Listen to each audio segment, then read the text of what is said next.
Daily Broadside, day 587. Clifford the Big Red Dog. I don't know the backstory of why he's red, why he's so big, or whatnot, but I was thinking about the complexities of owning such a pet, And if you had a dog that size, it would just wreak havoc on the neighborhood. The neighbors would all hate you, right?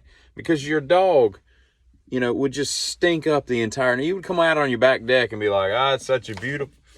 What in the heck? And there'd just be this steaming pile of red Cliffordness, next door and all. I looked it up.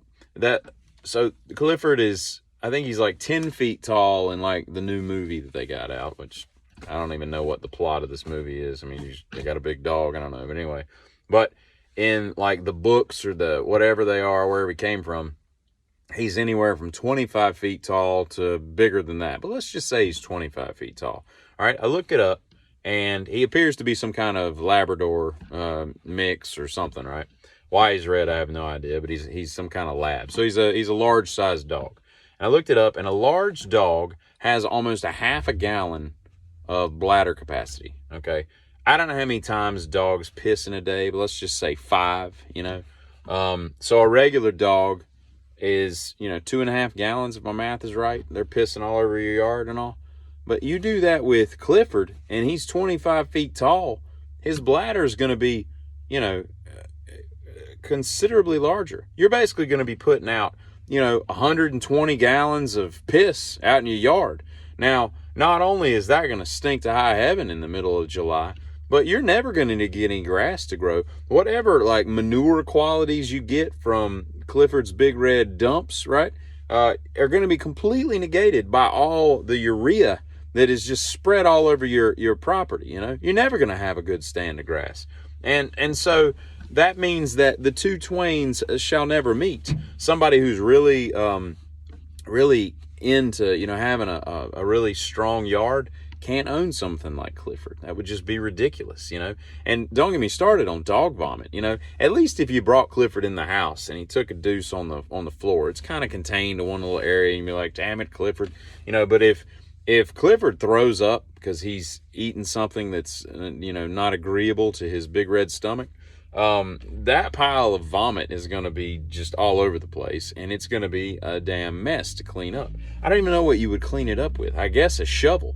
And what are you shoveling into? Walmart bags? You could imagine like the heat coming off of one of those bags, You're not putting it in the trash. Yeah, I guess you just shovel it into the toilet. I don't know what you do with, and I didn't look up how much, volume. I probably will later. I didn't look up how much volume you get, from a typical dog heaving, but it's got to be a monstrous pile of dog vomit, coming from the old big red dog. So these are just things to consider, if you were to, get a puppy and it, becomes an outlier dog and it grows to such magnificent and enormous proportions, you might want to get rid of that thing and put it out at the pound and let somebody else, toe that line and carry that cross, as it were. I saved, I saved, I don't know what would have happened, but I like to think that I saved a life when I used the Heimlich one time. I was at a girl I was with, just her grandmother. Her grandmother was turning, I want to say she was 90. Yeah, I think she lived to be like 98 or 101 or something like that, but she has her 90th birthday, and we're not there 20 minutes, and she starts choking on something.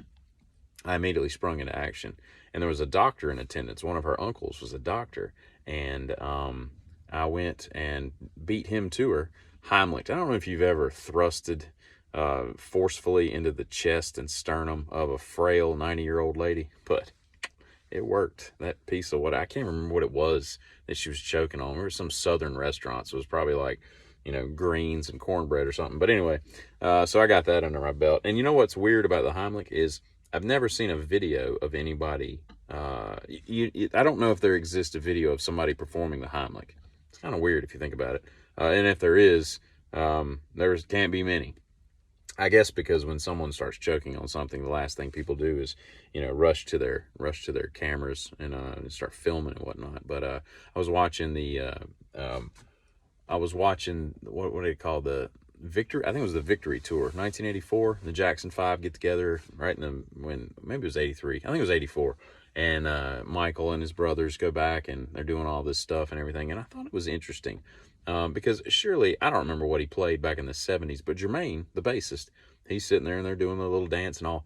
And I catch the headstock of the bass, and it's a Jackson bass. Now, I got to think that he's doing that because that's his name, because typically Jackson basses are more of a metal rock bass. He would be playing like a Fender P bass or something, like a jazz bass, if he's playing in that kind of band. But I just thought it was kind of interesting that he did that. And I'm gonna tell you this, man, I've been listening to so much Spotify recently that I'm starting to think that I have pneumococcal pneumonia, because the ads will not stop. Why can't they make these ads? Like, they know what I'm typing into my phone. They're listening to my words and all that stuff. So curtail the ads to stuff that I'm interested in, not just things that I don't even know what they are. But God, that ad just plays nonstop. That's all I have for now. Kidding.